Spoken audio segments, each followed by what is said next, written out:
শিরক আরবি শব্দ, যার অর্থ হচ্ছে অংশ। এখান থেকে বাবে ইফআল এর মাজদার ইশরা শব্দের অর্থ হচ্ছে অংশীদারিত্ব স্থাপন করা। পৃথিবীতে যত পাপ আছে সবচাইতে বড় পাপ হচ্ছে শিরকের পাপ, শিরক করা। শিরকের পাপ এমন একটা পাপ, এ পাপ আল্লাহ রাব্বুল আলামিন ক্ষমা করেন না কখনোই, যদি না মুশরিক ব্যক্তি তওবা করার আগে তওবা করে পৃথিবী থেকে মৃত্যুবরণ না করেন, অর্থাৎ মৃত্যুবরণ করার আগে তওবা না করেন, তাহলে শিরকের পাপ কখনোই আল্লাহ ক্ষমা করেন না। সূরা নিসা 48 নম্বর আয়াত মহান আল্লাহ বলেন, ইন্নাল্লাহা লা ইয়াগফিরু আন ইউশরাকা বিহি ওয়া ইয়াগফিরু মা দুনা যালিকা লিমান ইয়াশা ওয়া মান ইউশরিক বিল্লাহ ফাকাদ ইফতারা ইসমান আযীমা। নিশ্চয় আল্লাহ রাব্বুল আলামিন তার সাথে শরীক করার গুনাহ ক্ষমা করেন না, এছাড়া যা গুনাহ আছে তিনি সব ক্ষমা করেন। অতএব যে ব্যক্তি আল্লাহর সাথে শরীক করে সে বড় রকমের আল্লাহর উপরে মিথ্যা অপবাদ দিল। শিরক এমন একটা পাপ যে পাপের কারণে আল্লাহ রাব্বুল আলামিন বান্দার জন্য জান্নাতকে হারাম করে দেন। সূরা মায়েদা 72 আয়াত মহান আল্লাহ বলেন, ইন্নাহু মান ইউশরিক বিল্লাহ ফাকাদ হারামাল্লাহু আলাইহিল জান্নাহ।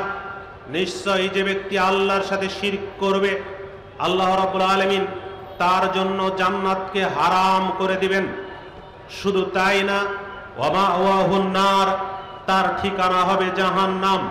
ওয়া মা লিয-যালিমিনা মিন আনসার, আর শিরককারী বড় জালেম তার জন্য আল্লাহর পক্ষ থেকে কোনোই সাহায্যকারী নেই, কোনোই সহযোগিতা নেই।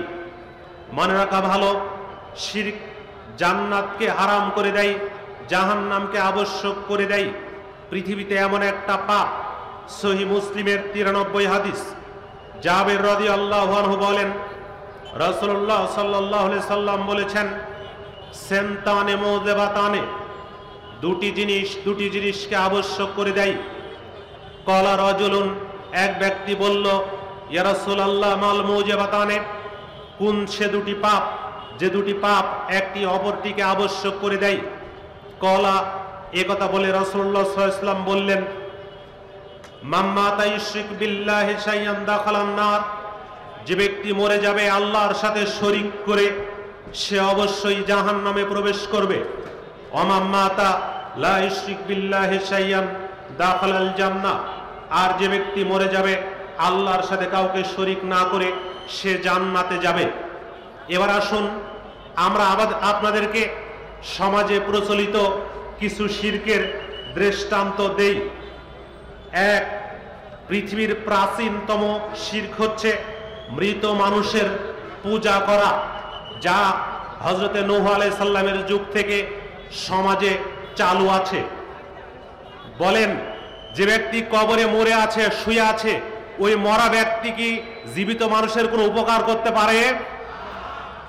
তাহলে মরা মানুষের কবরে পূজা করা, ফুল দেওয়া, টাকা দেওয়া, পয়সা দেওয়া, গরু দেওয়া, ছাগল দেওয়া, মানত করা, মরা মানুষের কবরের ধুলা, কবরের মাটি গায়ে মাথায় শরীরে মেখে চিৎকার করে কান্নাকাটি করা, এটা মুসলমানের কাজ না মুশরিকদের কাজ? আমরা কি মুসলমান হব না মুশরিক হব? অতএব মুসলমানের কাজ মরা মানুষের কবরে গায়ে মাখে ধুলা মাখা, কবরে মানত করা, গরু ছাগল মানত দেওয়া, হাজত দেওয়া কোনো মুসলমানের কাজ না, এটা মুশরিকের কাজ। মুশরিক তারাই যাদের জন্য আল্লাহ জান্নাত হারাম করে দিয়েছেন। সম্মানিত সুধী মণ্ডলী, লক্ষ্য রাখুন, মোহতারাম আমিরে জামাত প্রফেসর ডক্টর মোহাম্মদ আসাদুল্লাহ আল গালিব স্যারের সালাতুর রাসূল বইয়ে দেখুন, এই মরা মানুষকে কেন্দ্র করে সালাতুর রাসূলের 235 পৃষ্ঠায় 23টি শিরকের প্রচলন বাংলাদেশে আছে। একটা না, দুইটা না, 23টি শিরক মরা মানুষের কবরকে কেন্দ্র করে বাংলাদেশে চালু আছে। পৃথিবীর শ্রেষ্ঠ মানুষকে নবী মুহাম্মদ সাল্লাল্লাহু আলাইহি ওয়াসাল্লাম, নবী মুহাম্মদ সাল্লাল্লাহু আলাইহি ওয়াসাল্লাম কবরে শুয়ে আছেন, মৃত্যুবরণ করেছেন, মদিনায় তার কবর। প্রত্যেক বছর হজ করতে, উমরা করতে গিয়ে তার কবরে গরু খাসি মানত করে, রোগ বালাই ভালো করা, ছেলে সন্তান মানত করার বিধান ইসলামে আছে। নবীর কবরে মানত করে যদি সন্তান চাওয়ার, রোগ বালাই ভালো করার বিধান ইসলামে না থাকে, তাহলে ল্যাংটা পীর, ঢেলা পীর, তেনা পীর, আফিম পীর, ভণ্ড পীরের মাজারে মানত করার বিধান ইসলামে থাকতে পারে? আসুন, এদেশে শুধু তাই না, মরা পীরের কচ্ছপ, কবুতর, খরগোশ, হাঁস মুরগি এগুলোর উদ্দেশ্যে মানুষ মানত করে রোগ বালাই ভালো কামনা, রোগ বালাই থেকে ভালো হওয়ার নিবেদন করছে। মানুষ তাদের কাছ থেকে জান্নাত পাওয়ার টিকিট কেনার ভ্রান্ত আশা করছে। আসুন, পরবর্তী কথা, সেখানে 23টা শিরক রয়েছে। আমি বলতে গেলাম না, দুই একটা বলছি। এক, কবরে সিজদা করা, সেদিকে সালাত আদায়, বসে ফিরে সালাত আদায় করা, কবরবাসীর নিকট কিছু কামনা করা, কবর মরা পীরের কবরে ভালো হলেও মানত করা, খারাপ হলেও মানত করা। আপনার ছেলে পরীক্ষায় পাশ করেছে, এবার খুশি হয়ে কবরের গেছে যে কিছু টাকা ফেলে দিলেন, উদ্দেশ্য পীর সাহেব আপনার ছেলেকে দোয়া করেছেন, আপনার ছেলে পরীক্ষায় পাশ করেছে। আপনার ছেলে পরীক্ষায় ফেল করেছে, লাভ দুদিকেই। আপনি এবার মনে কষ্ট পেয়ে গেলেন, পীর সাহেব আমার ছেলের প্রতি খুশি না, এবার পরীক্ষায় ফেল করার পরেও যা কবরে টাকা ফেলে দিলেন, কেননা কবরে টাকা ফেলে দিলে মরা পীর খুশি হবে, আমার ছেলে পরীক্ষায় ভালো রেজাল্ট করবে, আমি মনোবাসনা আমার পূর্ণ হবে। অতএব তাদের লাভ দুদিকে, ভালো হলেও লাভ, খারাপ হলেও লাভ। আসুন, পরবর্তী 2, রোগ বালাই ভালো করার উদ্দেশ্যে হাতে তাবিজ, বালা, ফিতা, সুতা, তাগা সবকিছু বাঁধা শিরক। এদেশের সমাজে এটা চালু আছে। এই যে মক্কার কাবা ঘর থেকে বালা ব্রেসলেট কিনে নিয়ে এসেছি, 10,000 টাকা দাম, চুম্বুক লাগানো হয়েছে, লেগে দিলে শর্ট করে লেগে যায়। মক্কার কাবা ঘর থেকে কিনে নিয়ে এসেছি, বাতের রোগ, বাতের ব্যারাম সব ভালো, 5,000 টাকা দাম।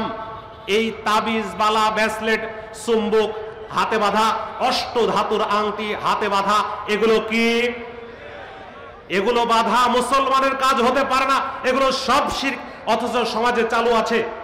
উকবা বিন আমির রাদিয়াল্লাহু আনহু বলেন, রাসূল সাল্লাল্লাহু আলাইহি ওয়াসাল্লাম বলেছেন, মান আল্লাকা তামিমাতান ফাকাদ আশরাকা, যে ব্যক্তি তাবিজ ঝোলালো সে শিরক করলো, মুশরিক ব্যক্তির জন্য জান্নাত হারাম। মনে রাখা ভালো, আপনার আমার ছোট সন্তান সোনামণিরা রাত্রে ঘুমিয়ে থাকে, হঠাৎ করে কোনো সামান্য কারণে কেঁদে উঠতে পারে।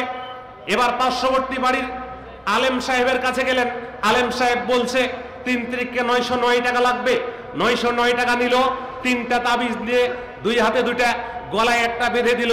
3 তারিখে 909 টাকা নিয়ে বাচ্চাটাকে শিরকের শিরকের বেড়াজালে আবদ্ধ করে জাহান্নামী বানিয়ে দিল। এগুলো সব শয়তানি কারবার।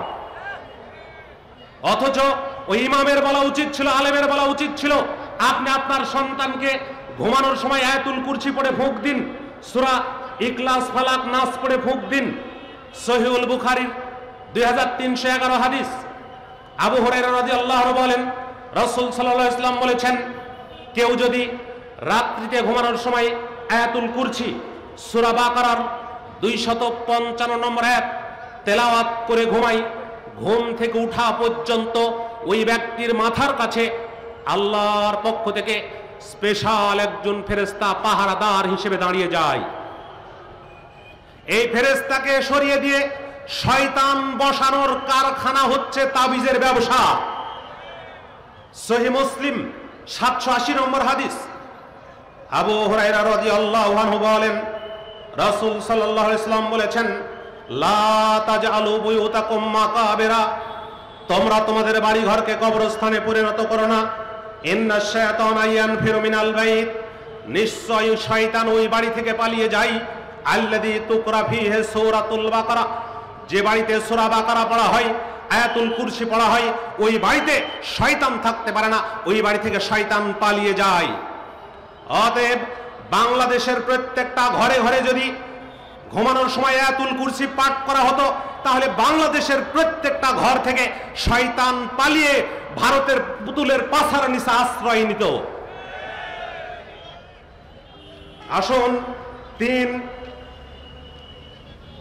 রাশি চক্রে বিশ্বাস করা শিরক। পেপার পত্রিকায় প্রতিদিন আসছে, এটা মকর রাশি, এটা কর্কট রাশি, এটা বৃষ রাশি। মকর রাশি, কর্কট রাশি, বৃষ রাশি। এই বৃষ রাশির ব্যক্তির শনিবারে যাত্রা অশুভ, মঙ্গলবারে যাত্রা শুভ।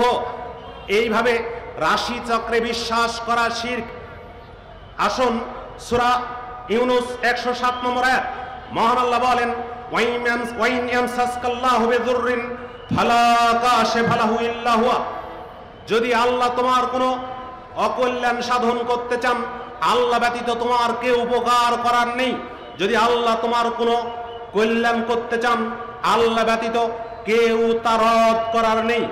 এবার আসুন, দলিল ছাড়া বেশ কয়েকটা শিরকের কথা বাংলাদেশে প্রচলিত, আপনাদের ইঙ্গিত দিচ্ছি। দলিল দিতে অনেক সময় লাগবে, দলিলের সময় নাই। 4, কারো ক্ষতি বা উপকার করার জন্য, প্রেমিক প্রেমিকার ভালোবাসার তৈরি করার জন্য, স্বামী স্ত্রীর মধ্যে সম্পর্ক উন্নত করার জন্য জাদু টোনার আশ্রয় নেওয়া শিরক।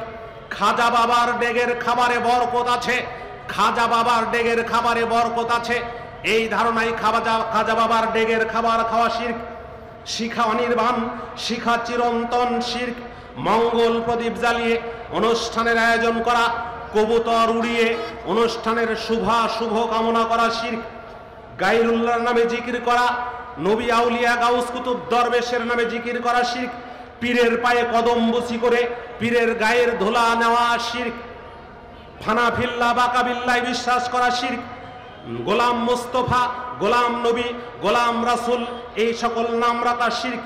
বিপদে পড়ে জিন ফেরেশতা ইত্যাদির নামে জিকির করা, ইত্যাদিকে ডাকা শিরক। ক্ষতি থেকে বাঁচার জন্য ট্রাকের নিচে, বাসের নিচে, রিকশার নিচে ভাঙ্গা ছেঁড়া স্যান্ডেল বেঁধে দেওয়া শিরক। ট্রাকের নিচে, বাসের নিচে, অটো রিকশার নিচে ছেঁড়া স্যান্ডেল বেঁধে দিলে ওই স্যান্ডেলের ভয়ের কারণে রিকশা, বাস, ট্রাক অ্যাক্সিডেন্ট করবে না, এই ধারণা শিরক। পীরের কবরের পাশ দিয়ে ট্রাক, বাস যাওয়ার সময় ওখানে যদি টাকা ফেলে না দেওয়া হয়, তাহলে ট্রাক, বাস অ্যাক্সিডেন্ট করবে, এই ধারণা শিরক। কুলক্ষণে বিশ্বাস করা শিরক। রাস্তায় চলতে বাম দিকের কুকুর ডান দিকে, ডান দিকের কুকুর বাম দিকে গেলে ভাগ্য অশুভ হয়ে যাবে, এই ধারণা শিরক। বিশেষ দিনে ভালো কাজ করা, বিশেষ দিনে খারাপ কাজ করার ধারণা শিরক। রবিবারে বাঁশ কাটা যাবে না, বাঁশের জ্বর গায়ে এসে সব ধ্বংস করে দিবে, এমন ধারণা করা শিরক। নবজাতকের কপালে টিপ দেওয়া, টিপ দিলে সে ক্ষতি থেকে বেঁচে যাবে, এমন ধারণা শিরক। বাচ্চার গলায় কড়ি, ফিতা, শামুক বেঁধে দেওয়া শিরক। গাভীর গলায় ফিতা, হাড় বেঁধে দেওয়া শিরক, তাহলে গাভীর দুধ নষ্ট হবে না। ভাগ্য গণনা করা হাতের মাধ্যমে শিরক। বগাটা ভালো, বগিটা কালো, এই বাড়ির উপর দিয়ে একটা মই চক্কর চলে গেল, এই ছেলের হাত থেকে বলছে এই ছেলের 10টা বউ হবে, 5টা বেটা 5টা বেটি হবে, এই ছেলের হাতের রেখা বাঁকা, তবে একটা তাবিজ করে গলায় বেঁধে দিলে হাতের রেখা সোজা হয়ে যাবে, ছেলেটা অশুভ লক্ষণ থেকে বেঁচে যাবে, এই ধারণা করা শিরক। ভাগ্য গণনা করা শিরক। হাত চেলে হারানো জিনিসের অনুসন্ধান করা শিরক। হাফসা রাদিয়াল্লাহু আনহা বলেন, রাসূল সাল্লাল্লাহু আলাইহি ওয়াসাল্লাম বলেছেন, মানা তাআররাফান, যে ব্যক্তি কোনো গণকের কাছে গেল, তাকে কোনো কিছু জিজ্ঞেস করলো, তার 40 দিনের সালাত কবুল হবে না। অতএব আসুন আমরা শিরক থেকে বেঁচে থাকি। শিরক বিদআতের মূলোৎপাটন, আহলে হাদিস আন্দোলন। আসসালামু আলাইকুম ওয়া রাহমাতুল্লাহ।